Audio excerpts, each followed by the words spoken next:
ಉಡುಪಿಯ ಶ್ರೀಕೃಷ್ಣ ಮಠದಲ್ಲಿ ಶಿರೂರು ಪರ್ಯಾಯ ಮಹೋತ್ಸವದ ಅಂಗವಾಗಿ ರಾಜಾಂಗಣದಲ್ಲಿ ನಡೆದ ಪರ್ಯಾಯ ದರ್ಬಾರ್ ಕಾರ್ಯಕ್ರಮದಲ್ಲಿ ತಿರುಪತಿ ತಿರುಮಲ ದೇವಸ್ಥಾನ, ಮಂತ್ರಾಲಯ ಹಾಗೂ ವಿವಿಧ ದೇವಾಲಯಗಳಿಂದ ಶ್ರೀಪಾದರಿಗೆ ದೇವರ ಪ್ರಸಾದವನ್ನ ನೀಡಲಾಯಿತು. ವಿವಿಧ ಗಣ್ಯರು ಮತ್ತು ಶ್ರೀಪಾದರುಗಳು ಅನುಗ್ರಹ ಸಂದೇಶ ನೀಡಿದರು.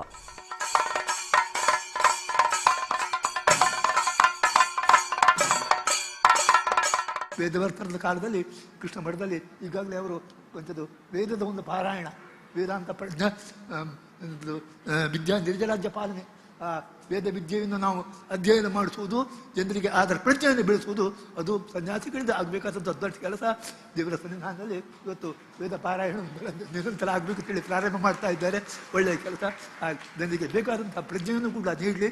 ಆತ್ಮೋದ್ಧಾರದ ಮಾರ್ಗ ಶಾಸ್ತ್ರದಲ್ಲಿ ಹೇಳಿದಂತನು, ಭಗವದ್ಗೀತೆಯಲ್ಲಿ ಹೇಳಿದನ್ನು, ಕೃಷ್ಣನು ಹೇಳಿದನ್ನು ಜನರಿಗೆ ತೋರಿಸಲಿ. ಮಥುರೆಯಲ್ಲಿ ಅವತರಿಸುತ್ತಾನೆ. ಮಥುರೆಯಿಂದ ವೃಜ ಗೋಕುಲಗಳು, ಅಲ್ಲಿಂದ ಮತ್ತೆ ಮಥುರದಲ್ಲಿ ಸಾಮ್ರಾಜ್ಯ, ಮತ್ತೆ ತನ್ನ ಭಕ್ತರಿಗಾಗಿ ದ್ವಾರಕೆಗೆ ಪ್ರಯಾಣ ಮಾಡ್ತಾನೆ. 106 ವರ್ಷ ದೇವರು ದ್ವಾರಕೆಯಲ್ಲಿ ವಾಸ ಮಾಡಿದಾಗ ಭೈಷ್ಮಿಯ ಅಪೇಕ್ಷೆ ಮೇರೆಗೆ ತನ್ನ ಪ್ರತಿಕೃತಿಯನ್ನು ಕೊಟ್ಟ. ಅದೇ ಪ್ರತಿಕೃತಿ ರುಕ್ಮಿಣೀದೇವಿ ಪೂಜೆ ಮಾಡಿದ ಆ ಶುದ್ಧವಾದ ಬಿಂಬ ಸಾಗರದ ಉಪಾಧಿಯಲ್ಲಿ ಉಡುಪಿಯಲ್ಲಿ ಶ್ರೀ ಮಧ್ವಾಚಾರ್ಯರ ಭಕ್ತಿಗೆ ಒಲಿದು ಸಿಕ್ಕಿದ್ದನ್ನು ಇಲ್ಲಿ ಆಚಾರ್ಯರು ಪ್ರತಿಷ್ಠೆ ಮಾಡಿ 800 ವರ್ಷಗಳಿಂದ ಪೂಜೆ ಆಗುವ ವ್ಯವಸ್ಥೆಯನ್ನು ಚೆನ್ನಾಗಿ ನಿರ್ವಹಣೆ ಮಾಡಿದ್ದಾರೆ. ಇದು ನಮ್ಮ ಮತ್ತೊಂದು ದೊಡ್ಡ ಸೌಭಾಗ್ಯ. ಉಡುಪಿಯ ಕೃಷ್ಣ ಅಲ್ಲಿಗೆ ಅವಾಗ ಕೃಷ್ಣ ಬಂದು ಕೇಳಿದ, ಯಾಕೆ ಇಂದ್ರನ ಪೂಜೆಯನ್ನು ಮಾಡಬೇಕು ಅಂತ ಕೇಳಿದಾಗ, ಇಂದ್ರನಿಂದಾಗಿ ನಮಗೆಲ್ಲವೂ ಸಿಗ್ತಾ ಇದೆ, ಹಾಗಾಗಿ ಇಂದ್ರನ ಪೂಜೆಯನ್ನು ನಾವು ಮಾಡಬೇಕು ಎಂದು ಗೊಲ್ಲ ಬಾಲಕರು ಹೇಳ್ತಾರೆ. ಕೃಷ್ಣ ಹೇಳ್ತಾನೆ, ಇಂದ್ರನ ಪೂಜೆಯನ್ನು ಮಾಡಬೇಡಿ. ಎಲ್ಲ ಗೊಲ್ಲ ಬಾಲಕರಿಗೆ, ಎಲ್ಲ ಗೋವುಗಳಿಗೆ ಸಿಗುವುದು ಈ ಒಂದು ಗೋವರ್ಧನ ಪರ್ವತದಿಂದ.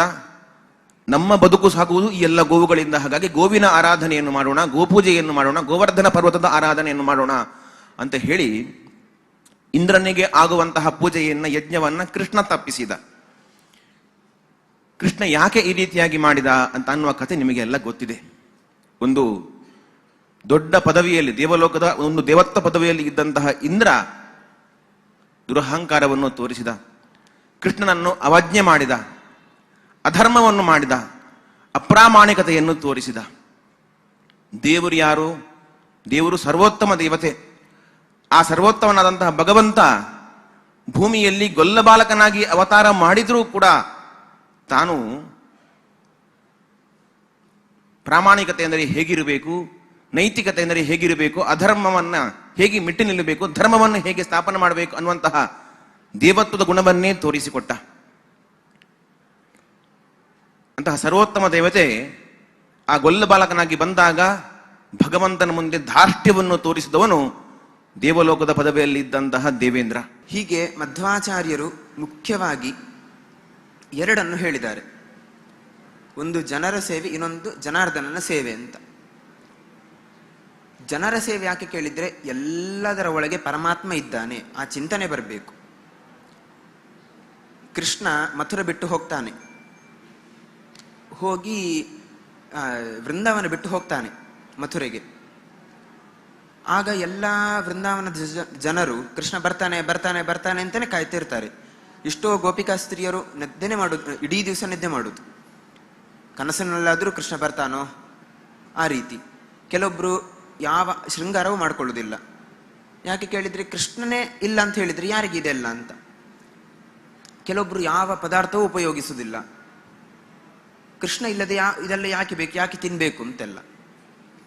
ಅದಾದ್ಮೇಲೆ ಅಕ್ರೂರ ಇವರೆಲ್ಲ ಬಂದಾದ್ಮೇಲೆ ಎಲ್ಲರೂ ಒಂದೊಂದು ಸಂದೇಶ ಕೊಟ್ಟು ಹೋಗ್ತಾರೆ ಅವರಿಗೆ. ಅಲ್ಲ, ದೇವರಿಲ್ಲ ಅಂತ ನೀವು ಇಷ್ಟೆಲ್ಲ ಒದ್ದಾಡ್ತಿದ್ದೀರಿ, ಏನೂ ತಿನ್ನುವುದಿಲ್ಲ, ಏನೂ ಹಾಕೊಳ್ಳೋದಿಲ್ಲ, ಏನು ಉಪಯೋಗಿಸೋದಿಲ್ಲ ಅಂತ. ಆದರೆ ಆ ರೀತಿ ಆಲೋಚನೆ ಮಾಡಬೇಡಿ. ಎಲ್ಲದರ ಒಳಗೆ ಪರಮಾತ್ಮ ಇದ್ದಾನೆ, ಎಲ್ಲ ವಸ್ತುವಿನ ಒಳಗೂ ಪರಮಾತ್ಮ ಇದ್ದಾನೆ. ಅದೇ ರೀತಿ ಎಲ್ಲ ಜೀವಿಗಳ ಒಳಗೂ ಪರಮಾತ್ಮ ಇದ್ದಾನೆ.